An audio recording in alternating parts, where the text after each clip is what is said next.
Ungqongqoshe womnyango wezemfundo eGauteng uLebogang Mayile uhambeleke isikole samabanga aphezulu iRivali Secondary School eGoli namuhla ngezithuba zasekuseni ngemuva yokumlilo oqubuke izolo ngaphambidlana nje kokuqala noma ngathi kokuqala kwengxenye yesibili yonyaka ezikoleni. Lo mlilo kokucekele phansi amagumbi okufundela amathathu, igumbi lezobuchwepheshe besimanje kanye ke nomtapo wolwazi. Lo mlilo usungu wesibili kulesi sikole enyangeni eziyi12 kulandela ke lowo owangqongqisa amagumbi ayi11 ngoMbasa ka2025. Umayeleke ulinganisela ukuthi ke lo monakalo ungahle udinge imali efinyelela kuigidi eyingama45 zamarandi. Wabeke senxusa nomphakathi ukuthi usebenzisane neziphathimandla ukuthi ke kutholakale labo abagilela umkhuba.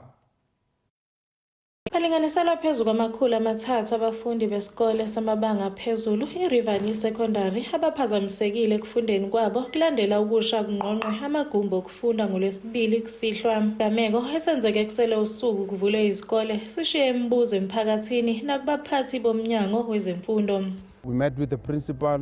They've assured us. We also went to the classes to check where the kids are. All the kids are in classes. The grade 10, 11, 12 are not affected. Grade 8 and 9 kids put in a hall and they are under supervision of teachers. And we wanted to also make sure that we respond and resolve the infrastructure challenges immediately. Kusenjalo, ungqongqoshe uthi kuzomela kubhekwane nenkinga yezokuphepha ezikoleni kulesi sifundazwe.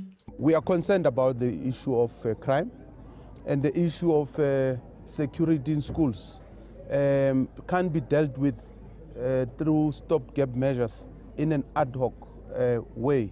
It's not sustainable.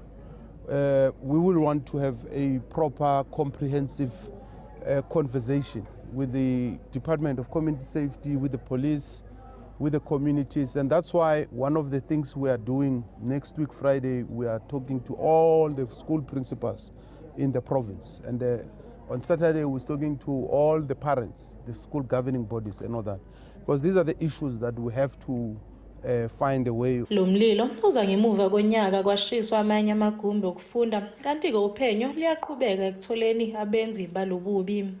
Ezindabeni zeSoweto TV, nginokulunga Mthembu ngise Rivali.